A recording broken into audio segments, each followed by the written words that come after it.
बातमी आहे शरद पवारांनी केलेल्या वक्तव्याच्या संदर्भातली। मुख्यमंत्री पदाच्या चेहऱ्याचा आता विचार करायचं काहीच कारण नाही असं शरद पवार यांनी म्हटलंय। मुख्यमंत्री पदाचा निर्णय हा संख्याबळावरती होईल असंही पवार म्हणाले।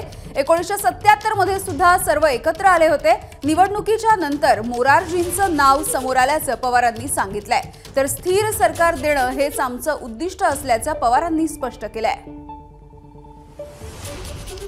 मुख्यमंत्री पदाच्या चेहऱ्याच्या निवडणुकीला सामोरे जातात अजिबात आलेले नाही।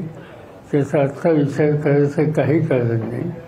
अनेक वेळा असं घडलं की नेतृत्व कोणी करायचं ही निवडणूक झाल्याच्या नंतर संख्या असल्याच्या नंतर निर्णय घ्यायचा असतो।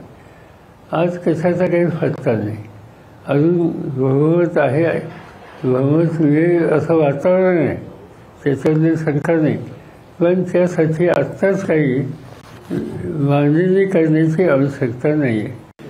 शक्यतो 7, 8, 9 या 2-3 दिवसामध्ये राष्ट्रवादी पक्ष आमचा, काँग्रेस पक्ष आणि उद्धव ठाकरेंच्या नेतृत्वाखालचा पक्ष एकत्र बसतील आणि ही प्रक्रिया सुरू होईल।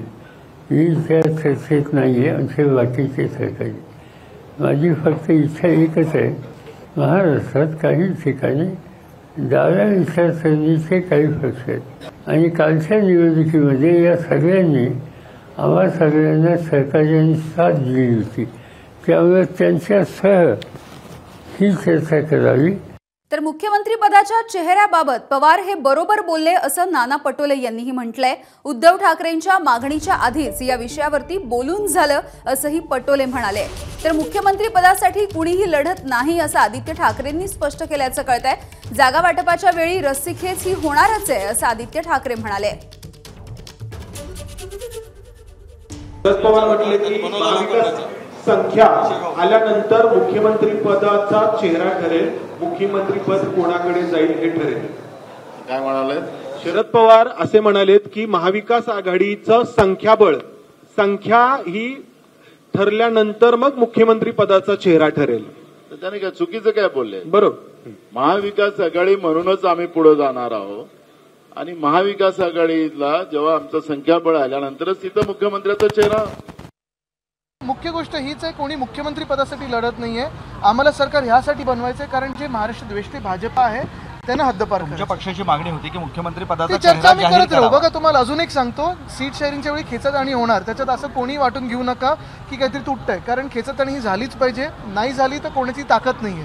प्रत्येक सीट ही प्रत्येकाने मागितलीच पाहिजे, मगच आम्ही 288 सीटवर सगळ्यांना मदत करू शकतो। हो, म्हणजे उद्धव ठाकरेची लायकी दाखवून दिलेली आहे अप्रत्यक्षपणे। उद्धव ठाकरे जे दिल्लीला गेले म्हणजे नुसतं मुजरा करायचा राहिलेला, बाकी सगळे कार्यक्रम करून आलेले होते मुख्यमंत्री पदासाठी।